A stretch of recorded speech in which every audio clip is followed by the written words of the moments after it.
舞的一个作品，发表会，舞就是舞蹈的舞哈，所以你在看这个字眼的时候，舞哈，不晓得就是说这个表演会当中呢，会不会有人跳舞呢？来解说一下，解英为什么要取名舞呢？主要是因为我们觉得舞蹈离不开音乐，那音乐也能够带动舞蹈，是，所以我们就想通过这个舞蹈这个形式来让作曲人能够对他有一些怎么样的看一下有怎么样的一些点子，然后把它放在音乐当中。所以我们听到的一些乐曲呢，都跟这个舞蹈是息息相关的嘛。是，所以如果大家想要知道的话，待会我会跟你说更多这方面这个作品的发表会哈。那么其实我们更有兴趣是全音乐室内乐团哈，可能大家就听到说，其实，在新加坡近年来越来越多不同的音乐组织哈，可能不要说不同的，可能有。打击乐的啦哈，有所谓的 band 的啦哈，不同的种类哈。那么到底这个全音乐室内乐团是在什么情况之下成立的呢？到底团员有多少呢？其实我们全音乐室内乐团就是一个室内乐队嘛，就是大家都是从南洋艺术学院毕业的。OK， 2007年毕业的，没有记错的话。所以我们的都是在那时都是好朋友，就是想一起搞音乐的那种感觉很不错，所以就试试看，我们来搞一个这样的团。所以从那个时候开始就一直有演出，然后近3年来才比较就是想真的踏出来。做发表会，做演出这样。等一下，你说之前有做不同的小型演出吗？还是怎么样？所以决定踏出来的时候，就是要跟世人见面嘛，是吗？这样子的。对，是因为之前呢，我们在毕业之后，我们也呈现了一些小小的演出啦。那个时候也不算是音乐会。可能就像滨海艺术中心啦，邀约我们在他的那个大厅那里呈现一场半小时的轻松的音乐会，就很多人这样走过，在那边看一看这样子。是，那后来我们就觉得说，我们不满足于这样的一种表演形式啦，好像人家走过也没有真正停下来驻足围观这样子，然后我们就很不满足，我们就想说，不然我们自己就搞音乐会嘛，那我们可以一面。也可以卖个票这样看有没有人能够支持我们啦。所以后来就算是越做越上瘾这样子，我们就决定说，不然我们就自己每一年都做一个发表会，以不同的形式来呈现，不管是我们自己的作品或是其他作曲人的作品这样子。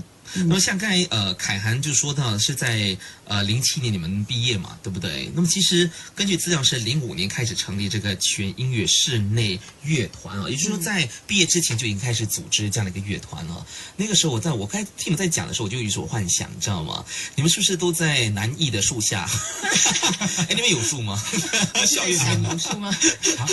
有吗？好像没有树，我不知道，就想到你看早期那个年代哈，还可能在台湾的校园民歌哈，大家搞音乐的时候喜欢在这树下弹这个吉他，对不对？走在铁路旁，什么？我不晓得南艺的学生哈，像你们这11位的这些特别喜欢音乐的朋友们，是不是都喜欢聚集在一起？那么有些人是弹钢琴吗？还是怎么样？因为每个人喜欢的乐器都不太相同哦。这11位团员是不是这样子呢？家彪其实说的蛮对的你好像是我们的同学一样。我是很想加入了，可是我没什么这个音乐造诣哈，所以就只能够在旁边观看一下子是这样子吗？你们都是学不同的乐器吗？对，可以这么说啦。其实当年我们虽然不是说在一起坐在树下弹琴啦，OK， 可是我们其实都坐在同一区，怎么说呢？就是在我们讲堂上课的时候，我们都喜欢坐在头2排。然后我们这是好学生，就是确定吗？现在连线给南艺的老师坏学生都走在后面。我们好学生什么意思嘛？我都坐后面。比较专心的学生。OK， 所以你们都就是一群志同道合的朋友们，常坐在一起，对不对？那么就开始想说有这个想法，就想成立一个乐团了。对，其实有时候我们考试的时候我们就会想说，拜托可不可以帮我们演奏？像我和凯涵，我们是念作曲嘛，然后其他的同学都是念钢琴啦，主修钢琴、小提琴、中提琴什么的，其他的乐器。OK， 所以我们考试的时候其实是非得拜托其他人来演奏我们的作品的，所以我们必须要跟他们结成好朋友。可是你们自己也是会弹呢，难道不能够自己自弹自唱吗？可是我们不可能自玩啊。如果说我们需要一个合唱团，我们不可能自己一个人唱分声这样子，所以我们就会邀请他们，然后久而久之就变成一种默契，我们就会彼此关照啦。比方说，哎，你什么时候你有考试啊？你需要我的帮忙啊？你就来我来帮你这样子啦。所以慢慢就建立这样的一种默契。所以从2005年开始，我们就算是这样子开始吧。那时虽然不是正式成立这个团体啦，可是时不时我们还是会，比方说在学校呈现演出的时候，我们就会在一起表演。我觉得很难得哈，在读书的生涯当中能够遇到一些志同道合的朋友们，那么在离校之后呢，还可以组织在一起，聚在一起，做一些自己一直以来都很喜欢做的事情。虽然可能现在在搞演出会比较忙碌、比较累的话，可是我觉得满足感是非常之大的哈。所以不晓得作曲人像凯涵老师跟听起来有点像小涵老师哈，凯涵博士啊，还有这个结音啊，你们都是修作曲嘛，对不对？其实作曲人啊，是不是都有一个特定的风格呢？就特别可能因自己的本身的喜好，所以做出来的个曲子呢，都是不太相同。我不知道我这样子说对不对呢？像凯涵可能以你的性格跟结音可能不太相同，那么你做出来的曲子是不是就肯定跟结音不一样？你不要朝哪一方面，你的风格是怎么样的呢？凯涵老师，我的风格，我经常说跟我朋友说笑了，就是不是在这个古典音乐这世界的人说笑，就是我写的音乐啊，是你那种听了会睡觉那种。你写的音乐就是这样子吗？也不是啦。不是，就是说比较抒情，比较抒情，也是比较古典，就是比较没有那个比较没有流行的那种感觉流行味儿不大啊，所以周杰伦应该不跟你邀歌了，不可能，应该不可能。OK， 如果周杰伦听到的话，你要邀歌的话，可以哈，行，他演唱会刚结束，已经回去了，所以凯涵就是比较趋向于做一些跟古典类似的这样的一个音乐，是吗？对。你本身受到哪个大师的影响的吗？听过他们在小的时候听过他们怎么样的一些音乐？大师就是古典音乐蛮多这些很大的名字嘛，贝多芬啊、巴哈啦，巴赫，还有其实我还喜欢的是一个叫在美国居住，但是他是一个 Estonian，他是叫 Arvo Pärt，这样的一个作曲家，还活着，对，还有当然是我们老师吴多才博士，还有我在美国的老师，你在美国，所以有到美国去进修。对，OK， 那其实在美国修读哈，这样的一个科系跟本地这方面，你觉得它的风土民情有怎么样的一些不大的同点吗？其实音乐无界限嘛，对不对？真的，音乐无国界其实没有什么分别吧，就是大家如果是搞音乐的，都会有，都是志同道合。是。对，这个我们待会呢有机会的话，是否能够听到就是凯涵老师的一个作品？不是今天我们没带来凯涵作品，因为凯涵老师的作品必须到这个演出去听一听了哈。对，因为是首演。你看，怎么不给我们958来首播10秒钟呢？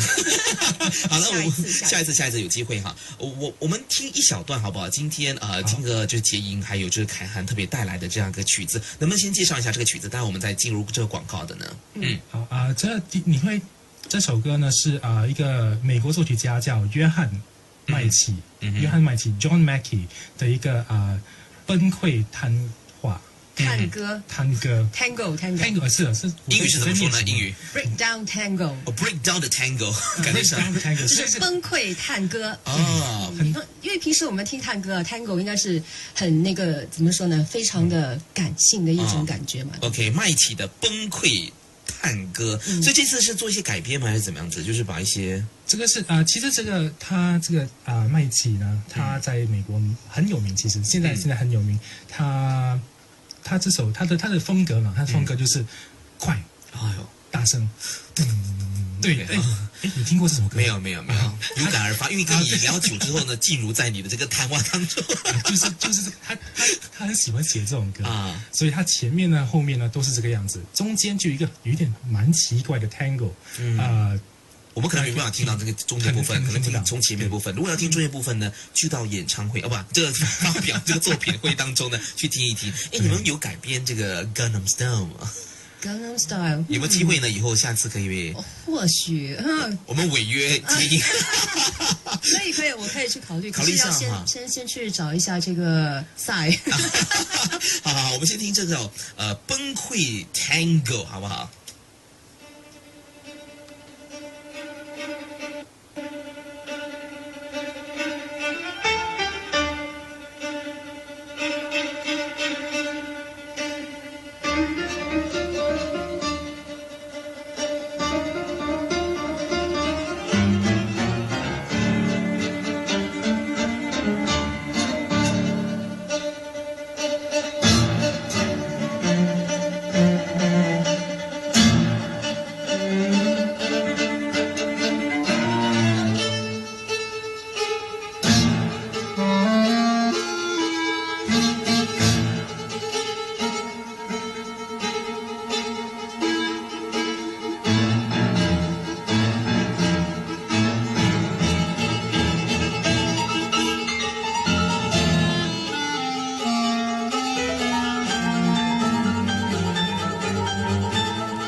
？Thank you.